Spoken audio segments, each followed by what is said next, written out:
Good morning, and welcome back to Whispers in Regate. I am the Dungeon Master, Baron Battlebred, and when we last left our party off, the Timebreakers... Timebreakers. I'm getting the hang of that. They finally made it down the mountain with little to no issues, passed through one of the original blizzards that they know about from their history class, and made it to the gates of Regate without causing any paradoxical conflicts that they are aware of. So, Timebreakers, you've made it to the gate. You've successfully made your way inside Regate. There's nobody there wondering anything about it. What would you like to do? I think we should get to Luis Ignatius Zephyr to return this piece of star metal. Get it out of our hands. And, of course, the money. Most importantly, the money. Okay, just because you remembered his name, immediately, you can have an inspiration dice, at least. Nice. Gimble will be like, well, I definitely need to see a man about a shipbuilder. So I need to go and get that taken care of. So I'm going to need my cart back, which means I need to unhook these horses. Just a one horse. But before I leave, I feel indebted to you. And as a businessman, that's bad for business. So I have a couple of gifts for you. Consider them compensation for your help aboard my ship and for getting me here safely. Compensation, you say? Go on. Thank you. Gimble will pull out a small bag. It looks like to be about the size of maybe like a messenger bag. And he reaches in pretty much all the way down to his shoulder. And he pulls out a concertina. What in the Mary Poppin' bullshit? He goes, well, that's not what I anticipated to come out of this bag. Shimmer, I believe this is for you. We're gonna take it and start inspecting it. Okay, that was weird. Let's try this again. He reaches into his bag and he's fumbling for it. He's like, nope, that's not it. Well, hold on a sec. He puts like half of his entire body into the bag and he's fumbling around. You can hear the shifting of metal and stuff. And then he's like, there it is. He comes out of the bag and he has this beautiful sword. Sarah, I believe you might need one of these. They're pretty handy. He hands Sarah a rapier. A new rapier. This one's prettier than mine. As I take my rapier off its hilt and replace it with that one. He looks over at Elise and he goes, now you are a different story. I've got something that you might find very interesting. And he reaches into his vest pouch and he pulls out a small deck of cards. He says, this is actually one of the first magical items that I ever acquired. And now it is yours. Most intriguing. She'll accept it graciously and look through the cards. Thaddeus, the Deus, the Deus, the Deuce. Which one? What's your name again? That's Thaddeus. Thaddeus, right? That's what I said. Right. I've also got something that might interest your artsy fartsy kind of mentality here. And he pulls out a small slip of paper.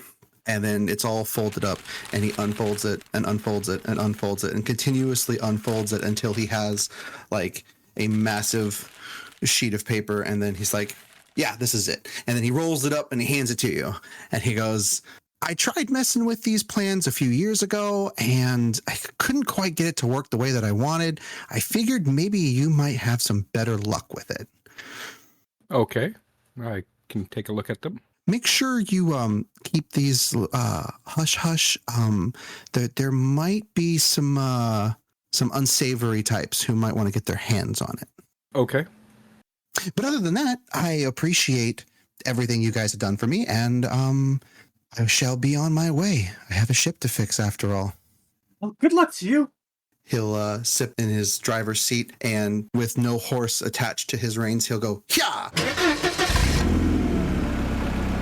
And the cart will start to roll on its own with no horse being drawn. We could have done this the whole time. Oh, inspiration. That's not how cards work. Well, okay, neat. So you all have new gifts from Gimble, who has disappeared into the city. At the same time, you're all currently standing in the gate of Upper West Wregate. What would you like to do? Shimmer is going to step away from the horse and basically just spam prestidigitation so that she's presentable again and not looking like she had been traveling. So she looks nice and clean and smells nice, more befitting of a noble. Thaddeus is just going to, tap off his leather clothing, Yeah, that's probably what Elise is, kinda is doing too. Like, brushing himself off. Yeah. just a little bit of brushing. Okay, just giving you guys this, just giving yourselves a quick once over. Cool. All right. After, it probably takes maybe 10 minutes to fully prestidigitation yourself presentable, but you are now as presentable as any other time you've walked around the city. Cloak billowing majestically. Cloak billowing majestically. All right, let's head towards our divination friend, Luis Ignatius Zephyr. Is that lizard guy? It is indeed. Okay. Isn't he also like a third? Or the third? No, Prince Veneer is the third. Louis Ignatius Zephyr is the arcane reader of divination. Okay. So you guys are going to make your way through the city back to the castle? Yeah, I say the sooner we get rid of this star, the better off we are. Okay. Making your way through the city, you travel from Upper West Wregate down through the Arcane Isle, across the shipping lane bridges, through the edge of the Bazaar, and into the Upper Ward. You make your way to the castle. No real problem there. You guys know this city. You've lived here.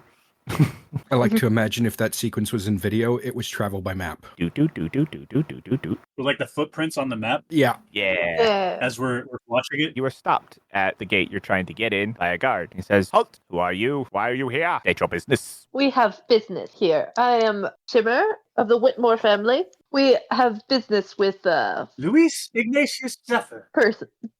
Louis Repeats the name. Ignatius Zephyr. You have business with the lizard? Indeed. Yes. Now step aside as Sarah just walked past him. Whoa! He steps in front of you. Just kind of, Are his legs close together? they are not. I'm just going to walk under his legs. He's gonna bulk for a second and be like, Wait, "Guests arriving! Lady Whitmore and friends here to see the lizard." Thaddeus taps him on the shoulder. Nice job there, buddy. As he walks right past. That's, Shimmer's going inside as well. he just looks absolutely confused. And Elise in the back. All right, you guys make your way into the gate. You make your way up the stairs. Another guard opens the door from you. He kind of stares at you a little quizzically, like that was an abrupt greeting, and you guys didn't stop for, any of the usual guides or anything else. So you guys walk inside. Do you remember how to get to the lizard's office? No formalities, no, proof of request of being here. Yeah, Just waltz right in. Yeah. They seem to be preoccupied. Also, I'd like to say that when Thaddeus walked by and tapped him on the shoulder and everything, he left like a handprint of dirt. Why? Okay. So you guys walk inside. Elise, Yes. roll me a wisdom check. Let's see if you remember the way. I believe you were the one who made it there first originally when you were called. So let's see if you remember the way. And it couldn't be intelligence? Yeah, we can make it intelligent. All right. I'm glad it was intelligence, because that's a 14. That's good enough. You get lost a little bit, but after some quick wandering the halls, you see a painting that you recognize, and you know that if you go down the hallway across from it, you'll get to the lizard's room. It takes maybe 15 minutes of wandering the castle before you reach the door, but success. This is where the lizard hangs out. The door is closed, though. Sarah will open the door. She's not going to knock. She's just going to open the door.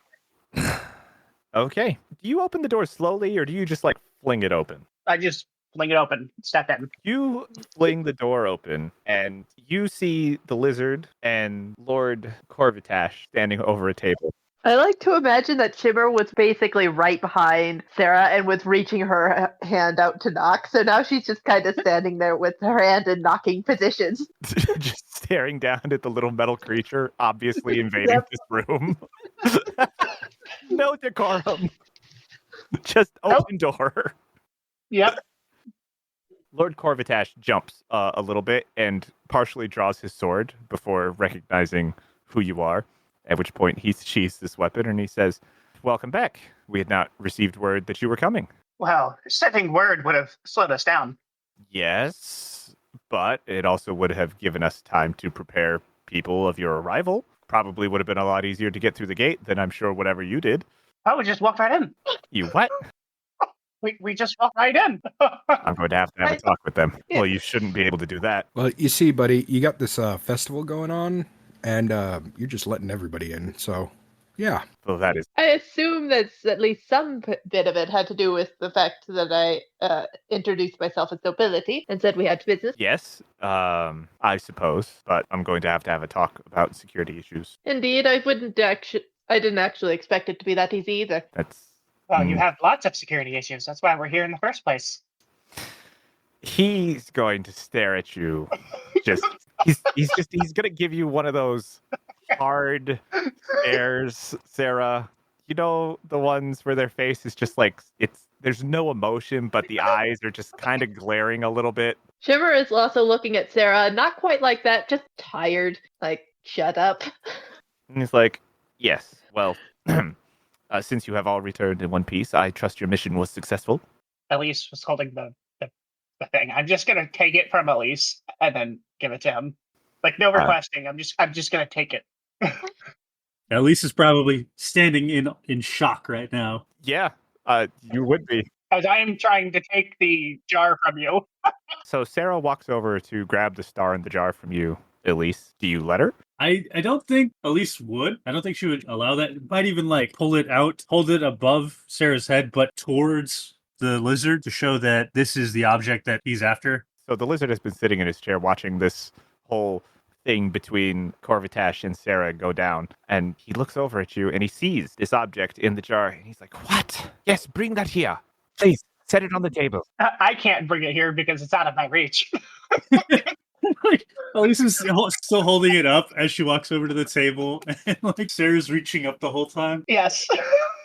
Yes. Put that here. Elise sets it down on the table in front of him. This is intriguing. Where did you find this? It was a crater. It was at the fallen star location that you sent us to. This is no rock, nor metal. You claim this fell from the sky? I will inspect it. Is it indeed not rock and not metal? Oh, yeah, lizard guy. Just quick thing. We were told not to open that jar again, and you really don't want to unless you want a blue wave of anti-magic emanating from it. What? An object that emits anti-magic. Yeah. Only in waves. It isn't constant. An intermittent anti-magic. Fascinating. How does it work? Do we know? No idea. I wonder.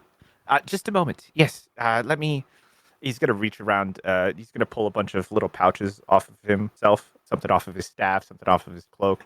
He's going to cast them onto the table, a series of bones and feathers, as he says his ritual chant, and he's going to attempt to cast a spell. And you watch that as he does, inside the jar, the glass-like object, the shard inside, suddenly pulses with a blue wave that you recognize as the anti-magic.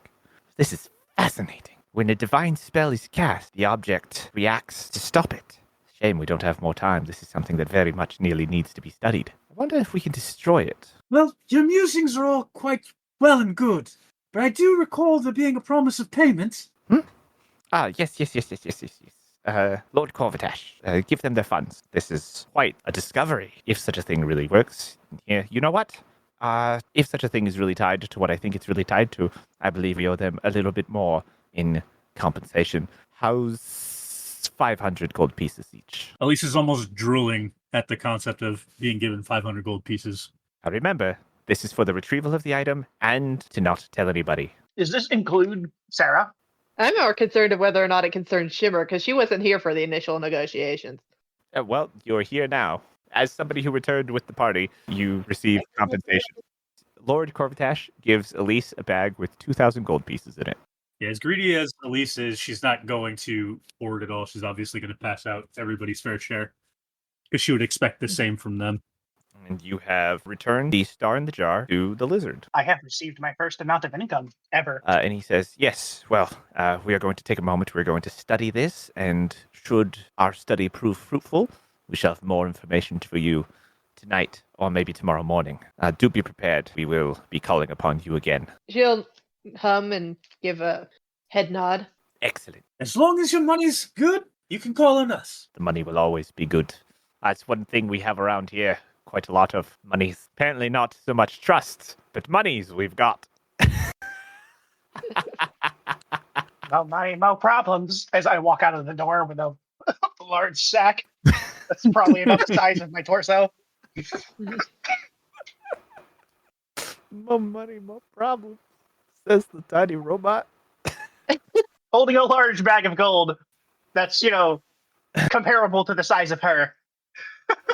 Well, you guys have returned the star in the jar to the lizard. You have been given free reign of the rest of the day. You know that you will be called upon either tonight or first thing tomorrow morning. And you know that tomorrow morning starts the festival. I'm going to go to a bank and exchange my gold for platinum. Yeah, okay. So you now have 50 platinum pieces. I think Thaddeus is going to do the same thing. You also now have 50 platinum pieces.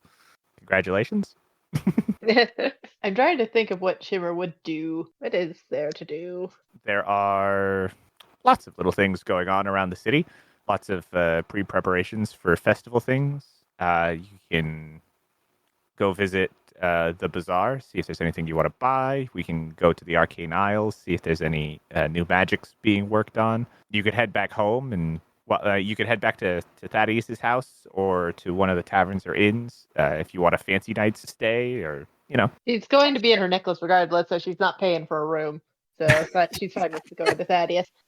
In fact, I'm going to go to Thaddeus' house. I'm going to pull out a piece of paper, and I'm going to start trying to replicate my own, my own blueprint. Like a blueprint for yourself? Yes. Sarah's first self-portrait. Pretty much.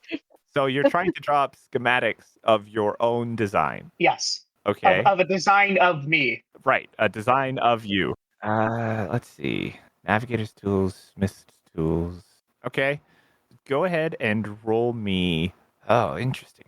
Let's start with an intelligence check. I have that stat. With a +0, 16. Not bad. Not bad. You start by drawing an outline of yourself, very Da Vinci style.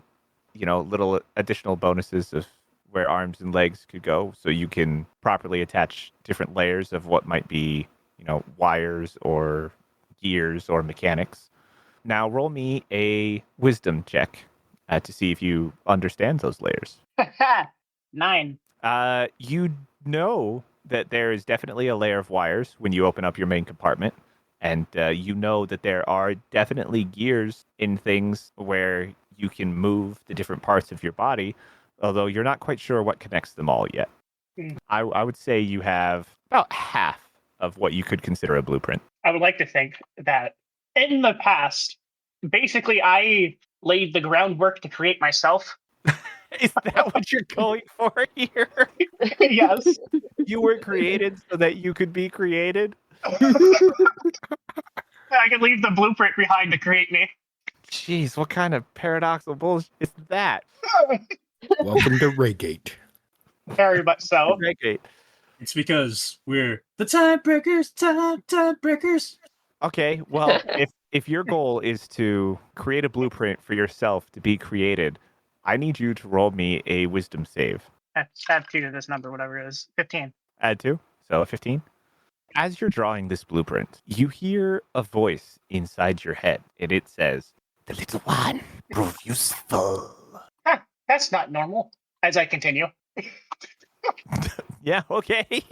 And we'll move on to Thaddeus. What are you up to? Well, while Sarah's doing that, I'm actually in my workshop studying these blueprints that Gimble gave me. All right. Give me an investigation check. Wouldn't it be Arcana? We're going to start with investigation. But wouldn't it be Arcana? really driving it. They're not magic blueprints. It would actually be closer to engineering anyways. Yes, but 5e doesn't have an engineering skill, so we're going with investigation. But 5e has an Arcana. Arcana is magic. It's not magic yet.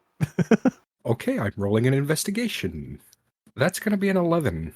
Interesting. You roll these blueprints out on your desk and pin down the corners so that you can see the whole thing. And this is a very strange item. It seems to be some kind of contained projectile launcher that uses explosions as propulsion and not strings or slings. Interesting. Interesting how that sounds magical. Maybe I should check with Arcana. Oh my Okay. god. You may now check with Arcana. That's going to be a 20. Dirty 20. Looking at it, you see that the explosions that propel these devices inside this containment unit, not so much magic as alchemical, at least according to these blueprints. You could probably magic this up a bit so that you didn't have to worry about the physical component. Oh, this is definitely an interesting weapon. It will be. Oh, yeah. It looks like the materials are going to be kind of expensive, though. It may take some years to make this. All right. We'll move on to Elise. Well, how are you spending your day? Elise will want to invite Shimmer and Thaddeus to go get a decent meal and some drinks to celebrate. Kind of a hard-earned bunch of cash. Shimmer will accept. Yeah, I'll accept. Sarah, would you like to come with us? Sure. By the way, Sarah, those blueprints you drew, those are really nice. They remind me of something I've seen somewhere. I would hope so. I'm going to continue working on the blueprints while they're eating. Do you guys head out to a fancy restaurant or just like a medium fancy restaurant? Let's go medium fancy. Medium fancy restaurant. Elise is tiny bit frugal, but still wants that feel of being a noble. Yeah, Thaddeus has never really eaten from anywhere other than, like basic food, so. I've never eaten. You get a tip from somebody in town that a brand new medium fancy restaurant has opened, run by an orc. The restaurant is labeled bread, meat, bread. Wait. Where have I heard this before? You arrive and you sit down, and upon making your order, they don't have a menu, so they only bring you the one thing that they're good at, which is cooked meat between 2 slices of bread. I feel like they should change the name of this dish. It's so many words. Meat between 2 slices of bread? This will never catch on. Never. Does it have like things that make it fancy? Hold on, didn't your lunch in the future, wasn't that a ham and cheese sandwich? You can.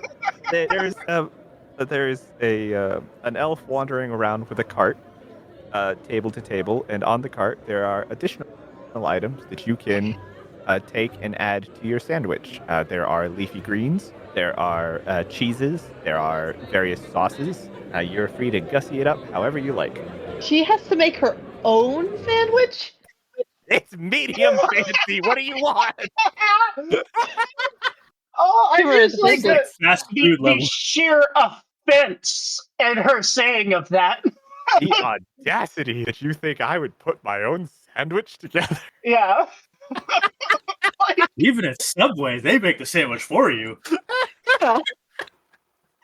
Look, this restaurant just opened, okay? They don't know yet. They're brand new. Everyone else seems to be enjoying the novelty of it.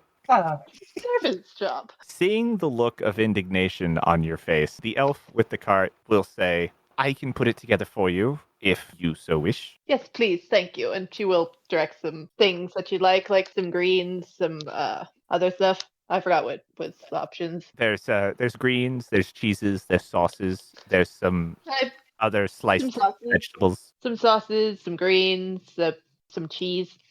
Just a few of that. They deftly stick it all together and put your plate back down in front of you, and you have a delicious-looking sandwich. Congratulations. She will nod and start eating her sandwich. I am staring jealously as I cannot eat. The envious machine. Yeah. Oh. Maybe you can add that to your blueprint. Yeah, I was gonna say I look at the design and the blueprints to start trying to figure out like a eating apparatus. How can I eat a sandwich? I turn to Sarah. I see the expression on her face, and I'm just like, oh, don't worry. And then I order a really nice bottle of alcohol. Are we talking 1 gold nice or 5 gold nice? Do 1 gold nice. Okay. They bring out a nice bottle of wine to go with your sandwiches. Oh, no, this is just for Sarah. I don't know what everybody else wants. Yeah, Shimmer's going to be getting 5 gold nice wine. The 5 gold nice wine comes out in a bucket of ice. Yes. Otherwise, the same wine. The same wine 4 with gold ice. for a bucket of ice. There's no label on these bottles, so you're not sure. It definitely tastes different cold, though. I will have an ale if you have it. Yes. Would you like that in a glass or in a mug? What's cheaper? They're the same. It's just a different receptacle.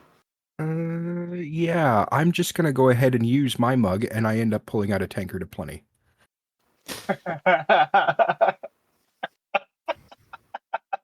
All right. They come over with a pitcher, and they fill your mug. They fill your tankard. You now have an infinite supply of ale. Congratulations. Right. You guys have a nice, delicious dinner at Bread Meat Bread. Seriously, where have I heard this? Speaking of which, my sandwich, by the way, is just the meat with some cheese. Where'd your bread go? Exactly. Okay, no carbs for Thaddeus. Shimmer, before you were invited to dinner with Elise, what were you up to? She's probably walking around the bazaar, I guess. Not actually wanting to buy anything, just looking to see what's there. Kind of window shopping? Yep. Okay. Well, wandering the bazaar, you wander around window shopping, no particular goal in mind, when you are bumped into by a small child. Roll me a perception check. Oh, that's terrible. 7. I have inspiration. I'll use it. Better. 19. You feel their grubby little hand slip into your pocket and attempt to grab something. I'm going to grab them immediately. Like, grab their wrists. Roll me a dex check. I'm surprised that wasn't Eldritch Blast. Sorry. Dex check. They're in close proximity. Just immediately murder the child. 7. Well, they are a child, so they may not be. Yeah, no, they got a 6. They're not very good at this yet. You have a small child by the wrist. What did you think you were doing? Nothing, ma'am. You expect me to believe that? Yes, ma'am. Then you think me a fool. No, ma'am. Then I'm going to repeat myself. What did you think you were doing? I was going to steal from you, ma'am. Oh, I like this kid. What exactly did you want to steal from me and why? Well, I was hoping for money, but I didn't feel any in your pocket. You have no right to steal from me. Why? You're probably correct. That's why it's thievery. This kid's gonna get punched in the face. She is not happy. She is going to find a guard, drag the child to a guard. If it makes you feel any better, I didn't get anything. You know, you could always let me off with a warning. I'd appreciate it. It doesn't negate the fact that you tried. Yeah, but trying only counts in horseshoes. And with vials of alchemist fire. She's gonna scoff and roll her eyes. Yeah, she is still continuing towards a guard, dragging this child. You know, if you let me go now, you won't have to worry about this later. And what's that supposed to mean? Is that a threat? I wouldn't say it's a threat, no, but I mean, if you let me go, then we won't try and get you again. And who is we exactly? What do you mean we? Who said we? I never said we. Again, you think me a fool. I would do no such thing, ma'am. I think you are the most kind, most benevolent, most generous person I've ever run into, and you are so good and would very much like to let me leave. Who is we? Well, we is this derivative of the common language that indicates two or more individuals. You know what I'm... She's going to squeeze the wrist a little bit harder. You know exactly what I mean. Who are you working with? Ow! She's mean! I'll never tell. You let me go now, you witch. She's a witch. She turned me into a newt. Stops and looks at her. I got better. He's gonna take a swing at you. I guess his little body is just gonna whip around in a circle because his arm's not long enough to reach you. You really want to attempt that right now? Yeah, well, you won't let me go. Starts chanting an incantation. Has a fucking ball of green fire appear in their hand. You really want to try that, kid? I'm looking at charm person. I'm gonna tell my mom. And who is your mother? I don't know. I would also like to speak with her. I don't know. I haven't seen her in forever. You can talk to her if you can find her. Why is threatening with your non-existent mother a threat, then? Not a threat. It's a device I was attempting to use to get you to let me go. Not until you tell me what exactly your plan was and who you're working with. Guards! Guards! Help! Mm-hmm. This lady grabbed me! Mm-hmm. She's gonna roll her eyes and go back to the guard and throw the child at the guard and tell her the guard that the child was thieving. Don't listen to her. She's a liar. This lady grabbed me. She'll roll her eyes. Roll a persuasion check for the guard. All right. I got an 8. 29. God damn. What do you mean 29? What the? How do you? Where did a 29 come from? They're a persuasion monster, don't you remember? Yeah. I'm an AC monster. She's a fucking persuasion monster. Right, she is. Oh my god, 29. The guard held up by like the scruff of the shirt and says, "Again? You were caught again? You're coming with me this time." It hasn't even been 10 minutes, kid. You watch. The guard walks off towards the towards the jail, just holding the kid in the air. By the scruff of his shirt. And then you go and enjoy a nice dinner at Bread Beat Bread. Yeah. I have gotten a child arrested today. Aspirations right there, Getting children arrested. Might as well be a pastime. That's all for now. But when we return next episode, I'm sure the Timebreakers will continue to impress us. They're going to get to enjoy a nice long rest in a comfortable bed, and we're going to see what tomorrow brings. I'm sorry. I'm picturing that thing in my head. The poor kid tried so hard. You can come join the Discord. Link is in the description. And you can help us build the city from the inside with situations like this. You can leave a rating, leave a review, and tell us how you really feel. Thank you for listening. Bye. Bye. Goodbye. You know what? I'm creating an NPC. Bye.